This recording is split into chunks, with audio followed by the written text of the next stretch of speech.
हमारा education system बहुत ही incompetent है किसी की परफॉर्मेंस को ठीक से जज करने के लिए।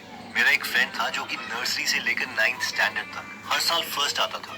उसके परसेंटेज हमेशा 90s में होते थे और 12th स्टैंडर्ड में जब हम सब एक्सपेक्ट कर रहे थे कि वो आईसीएसई टॉप करेगा, इमेजिन करिए उस वक्त उसके कितने मार्क्स आए होंगे, 68%। अब सोचो 12th में कितने आए होंगे। उसकी 12th में एक बैकलॉग थी।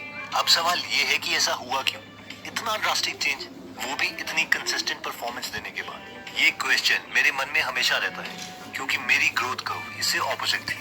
मेरी बहुत थियरीज थी इस सिचुएशन को एक्सप्लेन करने के लिए। एक चीज तो मुझे उसके बारे में पता थी, वो ये थी कि उसके पेरेंट्स बहुत स्ट्रिक्ट थे और उसके मदर उसे पढ़ाते थे और उसके मदर के पढ़ाने का स्टाइल थोड़ा डिफरेंट था। मान लीजिए फर्स्ट या सेकंड क्लास में अगर कोई क्वेश्चन है, for example where was Raj going, और मान लीजिए टेक्स्ट बुक्स में उसका आंसर दिया गया है Raj was going to the market, तो उसे ये आंसर समझाने के बजाय इस तरीके से पढ़ाया जाता था, राज वॉज गोइंग तो क्वेश्चन में से ही मिल जाएगा, आगे तुझे बस इतना याद करना है to the market. I mean just imagine, कोई इंसान मेहनत करने के लिए भी तैयार था लेकिन उसका इतना सारा प्रीशियस टाइम वेस्ट कर दिया था क्योंकि ना ही हमारा एजुकेशन सिस्टम इस टाइप के एरर को ट्रैक करने का कॉम्पिटेंट था और ना ही हमारे पेरेंट्स, क्योंकि मार्क्स तो उसके अच्छे ही आ रहे थे। दोस्तों, आज की इस वीडियो में हम ये देखेंगे कि कोई इंसान सक्सेसफुल होता कैसे है और ये सब हम साइंटिफिकली देखेंगे एंजेला डकवर्थ की book grit, the power of passion and perseverance से। Angela Duckworth professor of psychology है यूनिवर्सिटी ऑफ पेंसिल्वेनिया में और इन्होंने अपनी लाइफ की मैक्सिमम रिसर्च इसी एरिया में की है कि क्यों हायर आईक्यू होने के बावजूद लोग फेल हो जाते हैं और लोअर आईक्यू होने के बावजूद क्यों कई लोग सक्सेसफुल हो जाते हैं। तो आइए हम स्टार्ट करते हैं। एंजेला डकवर्थ ने अपनी रिसर्च वेस्ट पॉइंट से स्टार्ट करी, जो कि एक मिलिट्री एकेडमी है यूनाइटेड स्टेट्स ऑफ अमेरिका में। वेस्ट पॉइंट में सिलेक्ट होना काफी डिफिकल्ट है। इसमें एडमिशन लेने के लिए स्टूडेंट 2 साल तक प्रिपरेशन करते हैं। इसमें स्टूडेंट का सिर्फ एकेडमिक स्कोर ही नहीं देखा जाता, बल्कि स्टूडेंट फिजिकली कितना फिट है ये भी देखा जाता है। वेस्ट पॉइंट में सालों से ये जानने की कोशिश की जा रही है कि कौन स्टूडेंट्स पूरी मिलिट्री ट्रेनिंग कंप्लीट कर पाएंगे और कौन स्टूडेंट्स बीच में ही क्विट करके चले जाएंगे। इसके लिए वेस्ट पॉइंट एकेडमी वाले हर स्टूडेंट का स्कोर कैलकुलेट करते हैं, जिसे वो होल कैंडिडेट स्कोर कहते हैं, जिसमें हर स्टूडेंट की हर एक परफॉर्मेंस का पैरामीटर इंक्लूड किया जाता है। लेकिन ये स्कोर बिल्कुल भी प्रिडिक्ट नहीं कर पाता कि कौन सा स्टूडेंट मिलिट्री एकेडमी को छोड़ के चला जाएगा। वेस्ट पॉइंट में काफी रिसर्चर्स भी आए जो इस चीज को मेजर करना चाहते थे। इनमें से एक रिसर्चर था जिनका नाम था जेरी, जिन्होंने इसे मेजर करने का एक तरीका निकाला।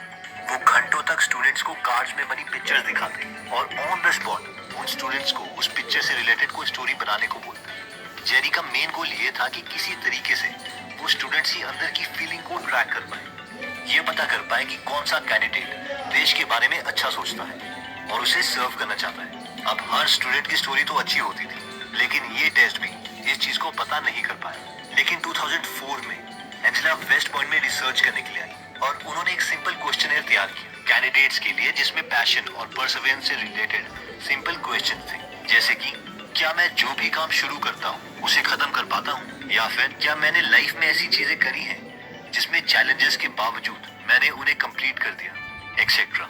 जुलाई 2004 में वेस्ट पॉइंट मिलिट्री एकेडमी के न्यूली सिलेक्टेड 1218 स्टूडेंट्स ने ये टेस्ट दिया, जिस टेस्ट का नाम एंजेला ने रखा था ग्रिड।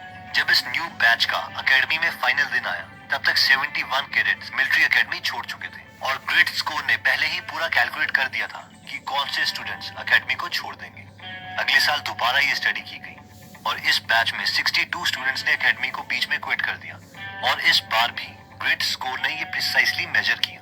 इसके बाद एंजेला ग्रिड स्कोर सेल्समैन के ऊपर टेस्ट करना चाहती थी, जिसके लिए वो एक कंपनी में गई और न्यूली सिलेक्टेड सेल्स पीपल का ग्रिड स्कोर कैलकुलेट किया। और जैसे ग्रिड स्कोर ने कैलकुलेट कर लिया था कि 55% सेल्समैन नौकरी छोड़ देंगे, और वैसा ही हुआ। तो अब सवाल आता है कि हम अपना ग्रिड कैसे इंक्रीज कर सकते हैं। इसके लिए सबसे पहला पॉइंट कहता है show up, effort is more important then talent. Angela बोलती है कि लोग सोचते हैं कि टैलेंट ही सब कुछ होता है, लेकिन अगर हम लोगों से पूछे कि आखिर टैलेंट है क्या आप इसे एक लाइन में लिख सकते हो, तो कोई भी इसे प्रिसाइसली डिफाइन नहीं कर पाएगा।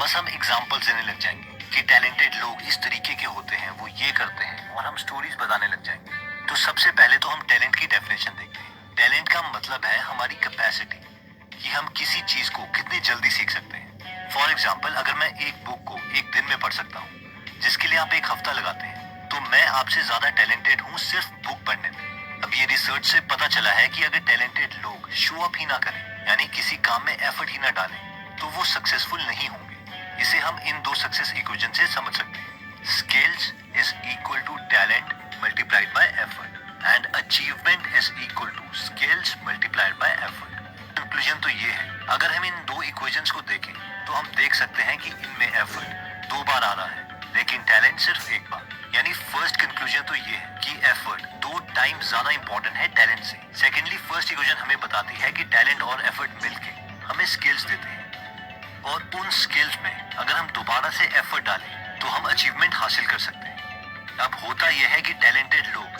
ज्यादातर ओवर कॉन्फिडेंट हो जाते हैं और वो एफर्ट ही नहीं डालते, इसीलिए effort is much more important. Next point आता है वाइज पेरेंट्स। ये पॉइंट कहता है कि पेरेंट्स का बच्चे की ग्रूमिंग में एक बहुत बड़ा हाथ होता है, और पेरेंट्स 4 तरीके के हो सकते हैं। इसे समझाने के लिए एंजेला एक डायग्राम बनाती है जो कि कुछ इस तरीके से दिखाई देता है। इस डायग्राम के एक्स एक्सिस में आता है स्टैंडर्ड्स, यानी हमारे पेरेंट्स हमसे कितना एक्सपेक्ट करते हैं, और वाई एक्सिस में आता है वार्मथ, यानी हमें फीडबैक कितने प्यार से दिया जाता है। हम सबके पेरेंट्स इनमें से 4 क्वाड्रेंट में से एक पोजीशन में होते हैं। फर्स्ट क्वाड्रेंट में आता है डब्ल्यू, यानी वाइज रिलेशनशिप, जहां पर पेरेंट्स हाई स्टैंडर्ड्स के साथ हाई वार्मथ भी देते हैं, यानी हमें इस तरीके से फीडबैक दिया जाता है, यार तू कर सकता है, तू बहुत इंटेलिजेंट है, बस हार मत मानियो।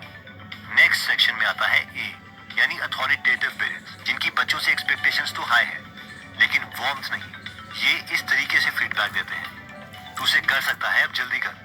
नेक्स्ट क्वाड्रेंट में आता है पी, यानी परमिसिव पेरेंट्स, जो वार्मथ तो देते हैं लेकिन बच्चे से ज्यादा एक्सपेक्टेशंस नहीं। ये कुछ इस तरीके से बोलते हैं, जो तूने करना है कर ले, नहीं भी करेगा तो कुछ ना कुछ तो बन ही जाएगा। फोर्थ क्वाड्रेंट में आता है एन, यानी निग्लेक्टफुल पेरेंट्स, जो ना वार्मथ देते हैं ना ही बच्चे से ज्यादा एक्सपेक्टेशंस है। इन शॉर्ट ये कोई फीडबैक देते ही नहीं, बच्चा जो कर रहा है करते रहे, इन्हें परवाह ही नहीं। अब स्टडीज बार बार शो करती है कि किसी भी बच्चे या स्टूडेंट्स का रिजल्ट बेस्ट तभी आता है जब उसे वार्मथ मिले और साथ में उससे हाई एक्सपेक्टेशंस हो। इसके लिए एक स्टडी भी कंडक्ट की जा चुकी है। इस स्टडी में टीचर्स क्लासरूम में जाते हैं और स्टूडेंट्स को ऐसे लिखने के लिए बोलते हैं, और उसके बाद टीचर्स उन ऐसे पर मार्क्स देते हैं और साथ में स्टूडेंट के लिए फीडबैक लिखते हैं, ताकि स्टूडेंट्स अपने लिखे हुए एसेस को इम्प्रूव कर सकें। पर टीचर्स पहले ये फीडबैक और मार्कशीट रिसर्चर्स को देते हैं, ना कि स्टूडेंट्स को। रिसर्चर्स इन सब फीडबैक वाली मार्कशीट्स को 2 ग्रुप्स में डिवाइड कर देते हैं। फर्स्ट ग्रुप वाली सारी मार्कशीट्स में वो एक नोट ऐड करते हैं जिसमें नॉर्मल वर्ड्स लिखे हैं, जैसे कि ये फीडबैक है आपके एसेस के लिए। जबकि दूसरे ग्रुप वाले मार्कशीट्स में रिसर्चर्स ये लिखते हैं, ये मैं आपको फीडबैक दे रहा हूँ क्योंकि मुझे आपसे बहुत ज्यादा एक्सपेक्टेशंस है, आप इससे ज्यादा कहीं ज्यादा बेटर कर सकते हो। क्या आप इमेजिन कर सकते हो कि आपके पेरेंट्स आपको इस तरीके से बोले कि मेरी आपसे बहुत ज्यादा एक्सपेक्टेशंस है और आप इससे बहुत ज्यादा बेटर कर सकते हो? जस्ट इमेजिन हमारा मोटिवेशन लेवल कितना होगा। एनीवेज, इस स्टडी का गोल था कि कितने स्टूडेंट्स दोबारा से उन एसेस को लिखेंगे। तो ग्रुप ए के स्टूडेंट्स जिन्हें बहुत ही सिंपल फीडबैक दिया गया था, उनमें से 40% स्टूडेंट्स ने दोबारा से ऐसे लिख के सबमिट कर दिया। लेकिन ग्रुप बी के स्टूडेंट्स जिन्हें कहा गया था कि हमें आपसे बहुत ज्यादा एक्सपेक्टेशंस है, उनमें से 80% स्टूडेंट्स ने एसेस को रीसबमिट किया। जस्ट इमेजिन, सिर्फ वर्डिंग चेंज करने से स्टूडेंट्स की परफॉर्मेंस में फर्क आ गया, यानी हाई स्टैंडर्ड्स और warmth leads to success. Next point कहता है कि effort without feedback will lead you nowhere. हमने काफी बार 10,000 आवर्स रूल सुना होगा कि जो लोग अपनी फील्ड में एक्स्ट्राऑर्डिनरी होते हैं उन्होंने अपनी लाइफ में किसी स्किल को 10,000 आवर्स दिए हैं। इस बुक की ऑथर एंजेला बोलती हैं कि ये पूरा सच नहीं है, क्योंकि वो हर रोज सालों तक रनिंग के लिए जाती थी और उनकी स्पीड में 1 सेकंड की भी इंप्रूवमेंट नहीं थी। और ये बात एंजेला ने एंडर्स एरिक्सन से पूछी। एंडर्स एरिक्सन एक वर्ल्ड एक्सपर्ट है, वर्ल्ड के एक्सपर्ट्स को स्टडी करने में, और अपनी पूरी लाइफ इन्होंने यही किया है। ये हमेशा मेजर करते रहते हैं कि कोई इंसान इतना सक्सेसफुल क्यों हो जाता है, बल्कि उतना ही एफर्ट कर रहे दूसरे लोग एक एवरेज सक्सेस ही अचीव कर पाते हैं। तो एंडर्स ने एंजेला से पूछा, ओके, जब तुम भागने जाती हो तो तुम्हारा कोई गोल होता है, जैसे कि इतना डिस्टेंस मैंने इतने टाइम में कवर करना है? इस पर एंजेला ने कहा, नहीं तो। क्या तुम रनिंग करते वक्त अपना रूट चेंज करती हो, जैसे कि हिल्स में भागना, ताकि तुम खुद को चैलेंज कर पाओ? एंजेला ने दोबारा से जवाब दिया, नहीं। फिर एंडर्स ने पूछा कि तुम रनिंग करते वक्त क्या कर रही होती हो? इस पर एंजेला ने कहा, मैं सॉन्ग्स या पॉडकास्ट सुनती हूँ ताकि मैं खुद को डाइवर्ट कर सकूं। इस पर एंडर्स ने कहा, इसलिए तो तुम कभी इंप्रूव नहीं होती। इंप्रूवमेंट के लिए सिर्फ एफर्ट नहीं चाहिए, बल्कि फीडबैक भी चाहिए, गोल सेटिंग भी चाहिए। बिना फीडबैक के कि तुम क्या गलती कर रही हो, अपनी गलतियों को कैसे इंप्रूव करोगी, इन सब चीजों के बिना कोई भी इंप्रूव नहीं होता। इस पॉइंट को इस आर्ग्यूमेंट से भी समझा जा सकता है कि कंप्यूटर प्रोग्रामर्स अपनी फील्ड में एक रेडियोलॉजिस्ट के कंपैरेटिवली जल्दी सीखते हैं, और ये सिर्फ इसलिए है क्योंकि कंप्यूटर प्रोग्रामर्स को बहुत जल्दी फीडबैक मिलता है। हमें पता चल जाता है कि हमने कहां पर क्या गलती करी है, लेकिन रेडियोलॉजिस्ट एमआरआई स्कैन पर कमेंट करेंगे और उन्हें उसी वक्त नहीं पता चलता कि जो उन्होंने डायग्नोसिस करी है वो एक्यूरेट है भी या नहीं। तो दोस्तों, इस वीडियो में हमने सक्सेसफुल होने के लिए 3 पॉइंट्स देखे थे, जिसमें सबसे पहला था show up, effort is more important than talent. ये पॉइंट कहता है कि टैलेंट से ज्यादा इंपॉर्टेंट एफर्ट है, क्योंकि maximum times talented people over confident हो जाते हैं, एफर्ट ही नहीं डालते, जिसकी वजह से वो सक्सेसफुल नहीं हो पाते। हमने भी ऐसे बहुत से अंकल और आंटीज को देखा है जो कि टैलेंटेड होने के बावजूद उतने सक्सेसफुल नहीं हो पाए जितना कि वो डिजर्व करते थे। सेकंड पॉइंट में हमने देखा था वाइज पेरेंट्स।